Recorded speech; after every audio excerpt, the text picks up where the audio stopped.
Okay, this is our green swimming pool. Alright, I'm not inspecting that today. Not that I inspect portable pools, but besides the fact that I don't inspect portable pools. But this is the patio deck inspection. I'm kind of coming up here. This roof is too steep for me to climb. And we got some wood rot up there in the corner. But again, this is the patio cover. And we got some problems underneath about leakage onto the wall over here. We've got step flashing, and then for counter flashing we just put wood trim right there. Very creative, not efficient, improper, destined to fail. And then we've got wood rot right there. Got a little separation right there, and I can't see around the corner, but I might be able to do that with a camera pull. Our roof covering, okay, the pitch on our roof covering is too low for conventional shingles unless certain precautions have been taken. And we'll just kind of look underneath here. Oh, it's been sealed. How about that? And so with the rain gutter. Look at that. Well, that's pretty good. So I'm just going to have to take their word that they put a double layer of underlayment underneath here. I'm just going to have to take their word on that. Okay, but they did that part right, so we're good there. But see this right here? This is called sumping. Alright, we don't have enough support underneath, and now it's sagging like an old mule, like a saddleback mule.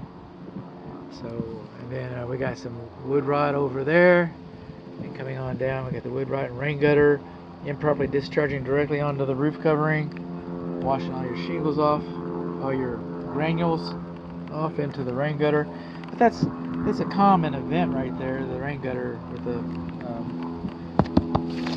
ceramic asphalt beads in there. But this isn't common. You always see a little bit of deflection.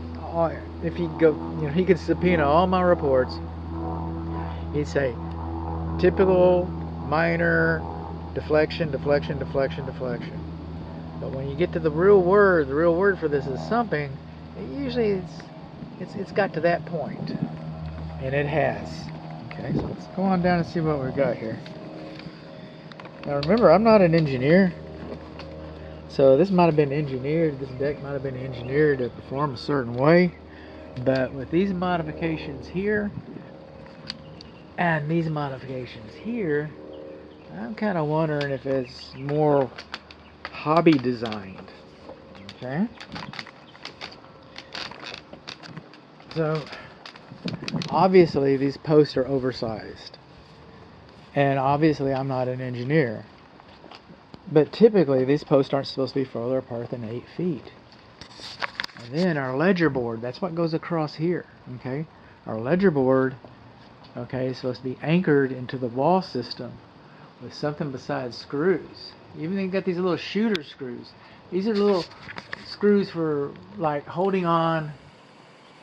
I can't get up there and see it really good. These screws are either for holding on like metal and fiberglass panel roofs, our panel roofs, okay, or they're kind of guys that you shoot into the foundation for your interior walls, not your exterior perimeter.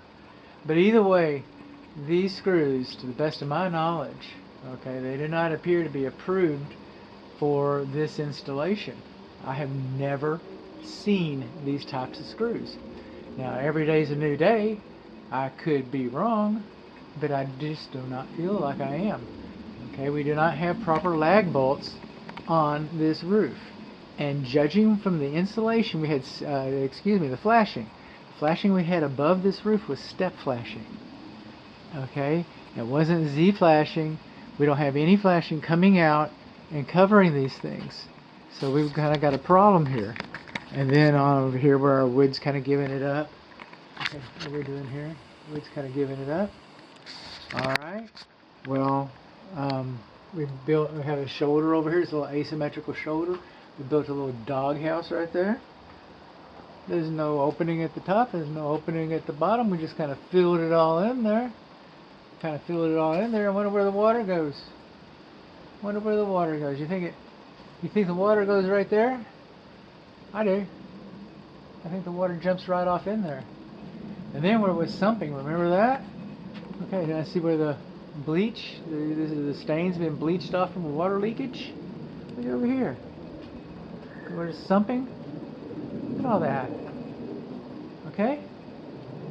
I mean, it's not falling on my head. I'm not running for dear life, you know, but, and from the moment a structure is built, nature tries to take it back.